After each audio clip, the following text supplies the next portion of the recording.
Welcome to Pulse 24. This week, why your AI coding bill is cheaper than it should be, why Apple put a rival's brain inside Siri, and how an open model reached the frontier. Good to be here, Nate. One thread ties them together. The model layer is getting cheaper to rent and harder to own. Let us start with the coding tools half of us now live in. My hunch is they are a bargain, almost too good to be true. That instinct is right, and the numbers are stark.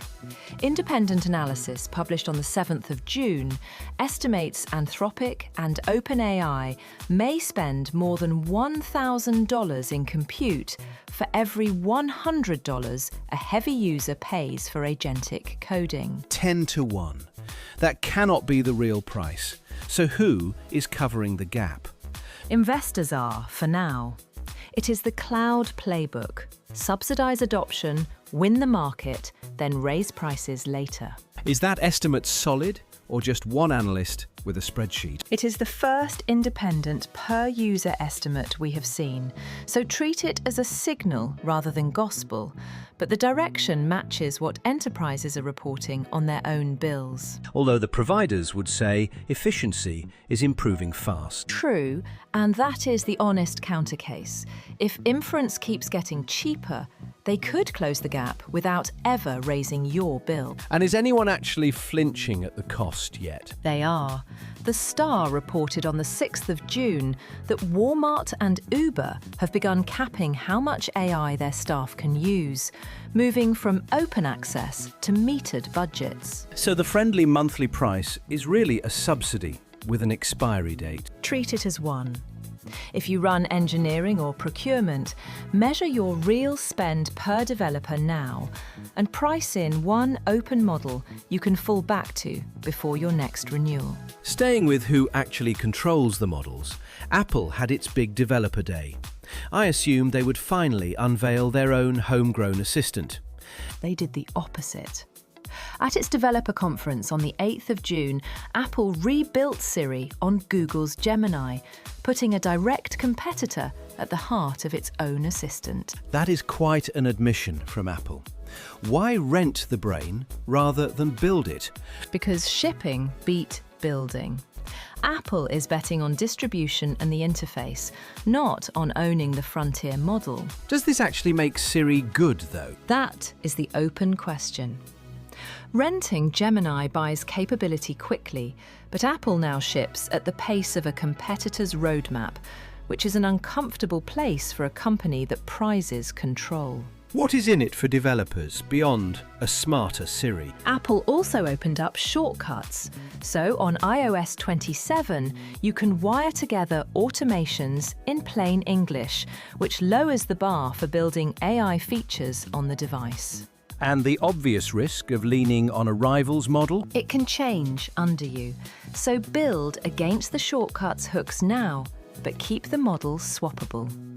Remember, Apple dropped Google Maps and Intel once its own versions were ready. Which brings us to the open models. Surely the closed frontier still wins on anything that really matters. Less clearly than a year ago. On the 8th of June, Runtime Wire reported that DeepSeek's V4 Pro outscored OpenAI's GPT 5.5 Pro on a precision benchmark, covering instruction following and schema accuracy. Precision being the dull bit that quietly breaks things in production. And the bit that matters most for agents, where one malformed output can stall a whole workflow. Is this a one-off or part of something broader? It is one benchmark, not general intelligence, so I would not overread it. But the same week, Google released Gemma 4 on the 3rd of June, a 12 billion parameter open model that runs on a laptop with just 16 gigabytes of video memory. So a capable model you can simply host yourself. Exactly that. It is multimodal and built for agent workflows, so this is not a toy. It is something you could put in front of real tasks. So what should a platform team do with all this? Before your next renewal, benchmark one open model against your closed API on your own schema-bound tasks. not on someone else's leaderboard. Right, lightning round. First, the cost of all this compute is starting to show up on the balance sheet. Alphabet said on the 2nd of June it will raise up to $80 billion in equity to fund AI infrastructure, citing demand outstripping supply. Watch whether the other hyperscalers follow, because raises at that scale reset how everyone budgets for compute. And second, one for the security team that genuinely unsettled me. University of Toronto researchers demonstrated on the 4th of June an AI worm built entirely from free open-weight models that adapts its attack to spread across almost any device. It pushes an attacker's cost close to zero. So it is worth revisiting how your network would handle malware that rewrites its own strategy. 3 stories, 1 lesson. The model is becoming a rental, so own your fallback. Well put. Measure what you spend, keep one model you control, and test on your own tasks. Thanks for listening to Pulse 24. Until next week, stay curious, stay informed. See you next time.